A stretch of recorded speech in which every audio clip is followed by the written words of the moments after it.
Welcome to MindSync. MindSync is a professional organization providing compliance, consulting, advisory, and BIS certification services. In this video, we will dive into the intricacies of the aluminium and aluminium alloys quality control order, shedding light on its significance in ensuring product quality. Furthermore, we will provide you with a straightforward overview of the BIS and its operational process. We have came up with this discussion as we are flooded with queries on confusions arising out of this QCO. We have compiled all the major questions for which companies have and are approaching us and are seeking answers for. So let's start. Here's what we all be covering in today's discussion. Firstly, an overview of the BIS, then introduction to the quality control order, and next schemes of BIS, then BIS process, then about the availability of test labs, fee structure, and finally the frequently asked. Let's begin with an understanding of BIS. The Bureau of Indian Standard or BIS serves as a national body of India under the Department of Consumer Affairs, Food and Public Distribution and Government of India. BIS is entrusted with the harmonious development of standardization, marking, and quality certification of goods. Now let's dive into the Aluminium and Aluminium Alloys Quality Control Order 2023. Now coming to the implementation dates of the Quality Control Order. Initially, the Quality Control Order was set to become mandatory from December 1st, 2023. However, following subsequent deliberations, the Ministry opted to extend the implementation deadline to June 1st, 2024. This extension allows stakeholders additional time to prepare and adapt to the regulatory requirements effectively. Let's begin with exploring the mandatory products covered under this QCO. This includes a wide range of products. They are aluminium and aluminium alloy ingots and castings, high purity primary aluminium ingot, aluminium alloy ingots for bearings, primary aluminium ingot for remelting, and the fifth standard aluminium ingot billets and wire bars. If you are unsure about which product applies to you, our dedicated team at MindSync is here to assist. To understand the BIS better, let's understand its major schemes. There are 5 key schemes: ISI Marking Scheme, Compulsory Registration Scheme, Certificate of Conformity, Scheme 10, and finally, Jeweler Registration. The Quality Control Order falls under ISI Marking Scheme. Now let's explore the BIS process. Firstly, you need to choose between the simplified procedure or normal procedure. Then there's documentation submission to BIS, followed by review and submission. Next, a factory audit is conducted by a BIS officer regardless of the factory location. Finally, there's the grant of license and any future renewal or inclusion. Now, let's go through the certification process. There are 2 options: normal procedure and simplified procedure. It's important to note that there are certain conditions to choose in between them. In the normal procedure, first, an application will be submitted to the BIS branch office. Then, audit by BIS officer. Then, a sample will be drawn for independent testing from a BIS approved lab.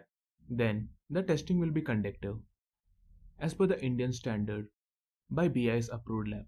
If the sample passes, a license is granted by BIS. Moving on to the simplified procedure, unlike normal, in simplified procedure, the first step is independent testing from a BIS approved lab. Then, with the result, application submission to BIS branch office. Then, audit by BIS officer, sample drawn for independent testing, and finally, grant of BIS license. Moving on to the documentation, this process includes submission of various documents such as company or factory registration documents, manufacturing process flowchart, list of manufacturing machineries, and more. After successful document submission comes the factory audit. We need to be prepared with samples for in-house testing and independent testing, with the latter being done at a BIS recognized lab. And then the BIS officer verifies production facilities and in-house laboratory. This is a sample copy of the BIS license, and the ISI mark. Moving forward to the renewal and inclusion. The initial validity period of the license is 1 year. It can be renewed for further period of 1 to 5 years. We have listed below the important points that you need to note. Next, let's look at the test labs available. These are the available labs in which your product need to be tested. Firstly, you need to identify which IS your product falls and then send to the laboratory for testing accordingly. Moving forward to the fee structure, it includes application fee, annual license fee, minimum marking fee, and testing fees. The approximate total for pre-testing is around 15,000 rupees and post-BIS audit sample testing will also cost around 15,000. Next, the minimum marking fee. The marking fee depends upon the size of your organization. It's categorized as large, medium, small, and micro. If you're confused about which scale your organization falls, our dedicated team at MindSync is here to assist you. The marking fee mentioned here is only the minimum. It can go up as your production capabilities. So let's now address some frequently asked questions. These are those questions which we often receive. The first question is any scope of extension.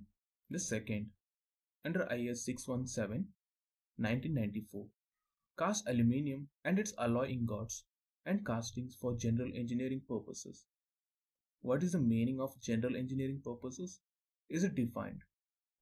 Third question, the raw material used is AI 99.5% and the designation is JIS H4000 A1050 by 424.